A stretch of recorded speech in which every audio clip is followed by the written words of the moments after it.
तो मित्रों, क्या आप जानते हैं माता लक्ष्मी की उत्पत्ति कैसे हुई थी?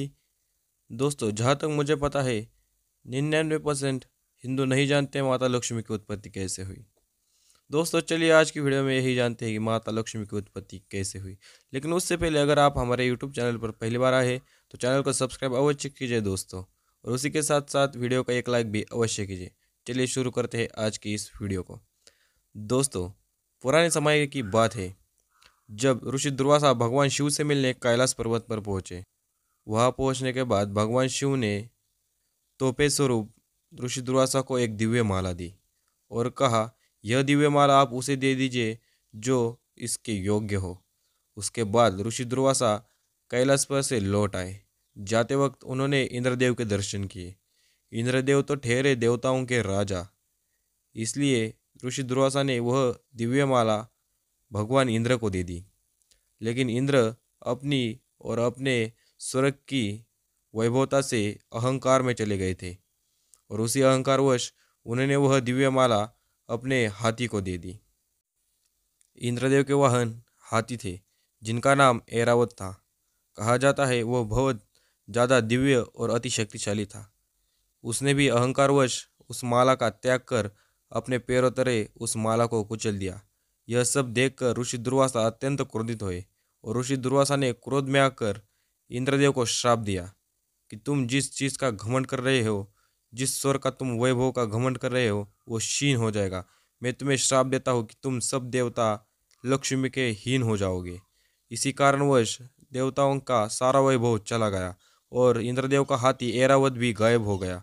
इसके बाद इस संधि का फायदा उठाते हुए सारे असुरों ने स्वर्ग पर आक्रमण कर दिया। जैसे ही उन्होंने स्वर्ग पर आक्रमण किया, देवताओं के पास अपनी शक्तियां ना होने के कारण देवता वो युद्ध हार गए।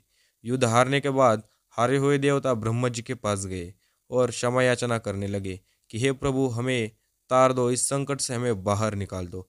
इस पर भगवान ब्रह्मदेव ने उन्हें एक कल्पना दी कि तुम सब अब भगवान श्री हरि विष्णु के पास जाओ।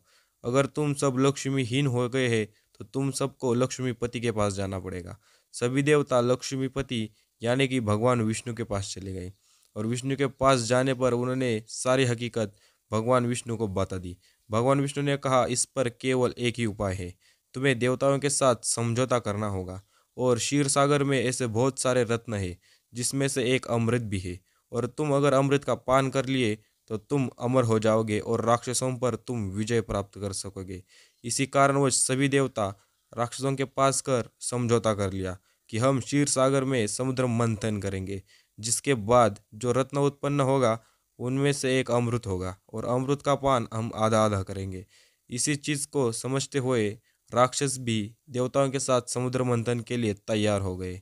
और उस सब के बाद भगवान श्री हरि विष्णु ने बताया कि समुद्र मंथन करने के लिए आपको एक पर्वत की ज़रूरत होगी, जो कि मंदराचल पर्वत होगा, और वासुकी नाग की ज़रूरत होगी, जिसके सहारे से आप समुद्र मंथन करेंगे।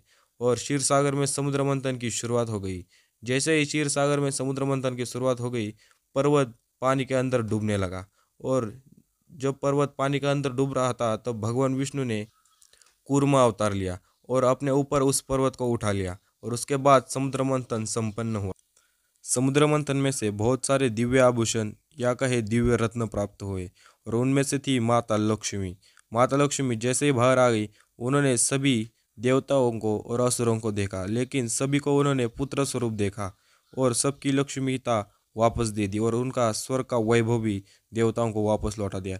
लेकिन उन सब में एक सबसे ज़्यादा तेजवान जो दिख रहा था वो भगवान विष्णु थे, और उनके रूप को देखकर लक्ष्मी जी मोहित हो गई, और उन्होंने भगवान विष्णु से शादी करने का प्रस्ताव रखा, और उस प्रस्ताव को भगवान विष्णु ने मान्यता देते हुए माता लक्ष्मी से शादी कर ली।